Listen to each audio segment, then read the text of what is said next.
Welcome back to the Daily Hampshire Gazette UMass football show. I'm Kyle Grabowski, UMass reporter at the Daily Hampshire Gazette, here with Pioneer Valley sports editor Jeff Lajoie. Jeff, did you end up getting the ACC network last weekend? I did. I didn't know until I don't know as I clicked on it with opening kickoff. But yeah, we were able to find it. Sounds like you also were able to find it, which is making your job easier since you were not there. But yeah, I think there's gonna be a few games this year where folks are scrambling, probably trying to figure out how the heck to find the game. Yeah, and hopefully this week won't be an issue because if you can't make it to McGurk, which it sounds like they are running low on premier seats, which I don't know exactly how ticketing works in McGurk, but it sounds like we're going to have a decent crowd on hand for the first game in there since late November of 2019. But if you're not going to be in Amherst for the game, it's going to be on Nessun Plus within New England and the Flow Sports Network outside of New England. And that's where you're going to be able to find pretty much every UMass game in one of those two places. Yeah. So again, to set us up, BC at UMass 3:30 p.m. kickoff on Saturday. Nessun Plus, Flow Sports. Just to give you an idea, folks that care about these sorts of things, Boston College is a 37.5 point favorite coming to town. The over-under is 58 points. So very comparable line to last week's game against Pitt. So clearly another ACC opponent that UMass will be playing back-to-back weeks, and odds makers and folks in Vegas don't think it's going to be much of a competitive game. But we do have, as Kyle and I were talking before coming on here, some storylines off the field, some storylines on the field. And I don't know if you want to start there off the field, kind of the pregame festivities, what it's going to look like, maybe what it's not going to look like here as news has come down yesterday from UMass. Yeah, I think it's a shame really because the administration sent out an email to I think faculty and staff initially that eventually made its way to students as well, that any pre-game school-sponsored football activities, i.e. the student tailgate that is obviously tremendously popular in Amherst, is not going to happen because of the rise in COVID cases, which just really strikes me as odd in a number of ways because A, you're outside, B, and probably B is more important, all of your students are vaccinated. You've required them to be vaccinated.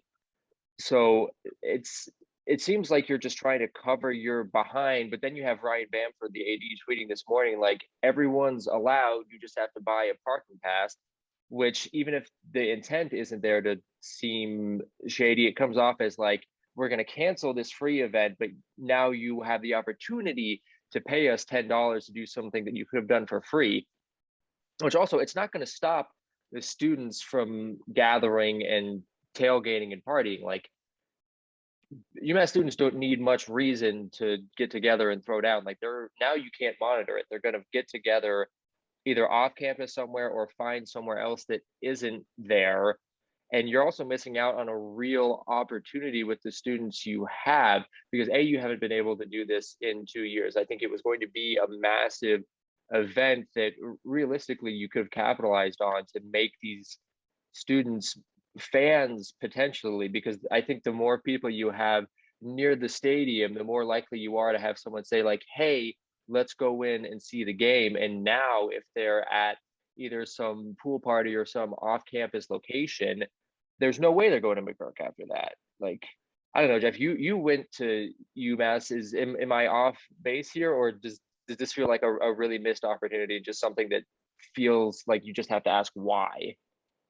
No, I think it's the timing first and foremost is a bit troubling when it's comes down to 2 nights before the game, and kind of the reasoning in the email that was sent out to UMass students is kind of precautionary, but there's there certainly hasn't been a huge increase in COVID cases at UMass. I mean, they're trying to be preventative, which I appreciate, but same time, I mean, yes, you're trying to encourage students to come into McGurk and support the team and watch the games, which has been an issue certainly over the past decade.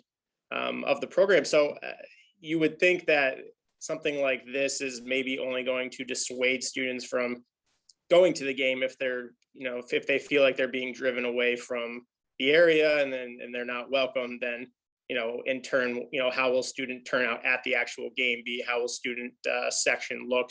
Again, it's all signs point to this being a good crowd. I mean, it's going to be a nice day.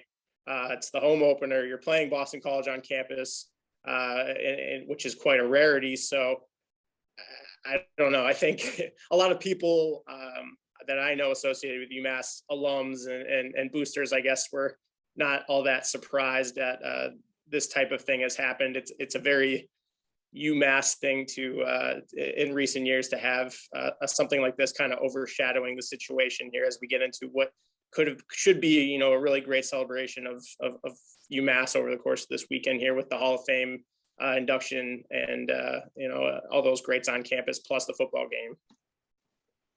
Absolutely. Like, this is the first full-fledged event that you have fans at since the pandemic began, and you really could have made this a great celebration of your program. And given the strides it's made over the previous year with the hockey national championship and things like that, I think there was an opportunity that's just been missed to really grab these people and make them invest more fully in your department. Mm-hmm. Yeah, absolutely. And again, it's kind of overshadowing at this point anyways, a little bit of the game, which we can get to now, because I think you and I both are in agreement that it may not be a super competitive game. This is a really good Boston College team coming in, probably one of the best teams they've had in some time. They have a very good quarterback. They just scored a ton of points a week ago, albeit against an FCS opponent in Colgate. But as far as the game itself now, what are you expecting, I guess, from UMass bouncing back from quite a lopsided defeat against Pittsburgh last weekend, coming into, you would hope that playing at home in front of hopefully, which is a decent crowd, energizes them a bit. But as for the game itself, what are you expecting? It's tough because on the one hand, you can look at it this way. It's another ACC team with a potential draft pick at quarterback, skill on the outside, and a strong defense. So you can think that they're going to get rolled. And maybe this is just the obnoxious optimist in me, but I look at the way that UMass played, and I think there were signs that you can at least be encouraged by. I thought the secondary looked very good when it was healthy. Now, that may not be the case with Bryson Richardson's injury, but your secondary held up well. They had a ton of drops. There was an overthrow that would have been a touchdown to O.C. Johnson. If you can connect on more of those passes, they had the fumble that you should hold on to. I think if you get a couple things to go right your way instead of going wrong, you're looking at something different. However, the injuries hurt you. Not having Bryson Richardson is a problem. Potentially not having Reggie Marks at guard for a second consecutive game is a problem. And if they don't have Tyler Lytle, who, from what I understand, didn't practice in the days that they were available to the media, and Walt Bell told me he was a game time decision, then things started to look really, really dicey because you're dealing with Phil Jerkovich, who had 300 yards. You're looking at Zay Flowers, who some places are saying is a first-round draft pick. That's a lot to deal with when you have your own house not necessarily in order. Yeah, I mean, you hate to say it because you want to see a competitive game and you want to see UMass start to improve. It's just the first couple games of their schedule this year, it's going to be hard to see them making headway because of the ACC factory. That pick game last weekend, I think they did do some nice things, but the average fan is going to look at that and see 51-7. Okay, just another game where they got destroyed. And this game, I think you could see very quickly Boston College jumping out 14-0 5 minutes in, 21-0 after the first quarter, something like that. The potential is there for that. And we can throw into it, and we talked about some of the off the field stuff, but this is going to be a game where you're going to see some interesting uniform combinations as well. UMass is going to be wearing their throwback cursive U helmets. Boston College is wearing their red bandana September 11th special jerseys as well. So there's a lot of factors at play here, and I think that'll be something that people are going to be talking about, especially if the game does get out of hand, rather early in this one. I think there's a lot to like and appreciate about this game, maybe outside of the lines. Like you said, the jersey stuff is really cool. I think it's going to be a beautiful day. Like there's really good players on BC to watch. It's just going to be a matter of, are people going to be willing to stay there and watch it? But I think you made a good point about the two first ACC schools kind of potentially kneecapping the momentum of this team, because they've really front loaded the schedule. Like 3 of your first 4 games are Pitt, BC, Coastal Carolina, all 3 of whom have a shot to be ranked at some point this season, depending on how things shake out. And, you have Eastern Michigan next week, which, you figure that may be a little more, but at that point, if you're even 1-3, 4 weeks into the season, and then you have basketball and hockey starting up, I just think it all depends on how people's perspectives and expectations.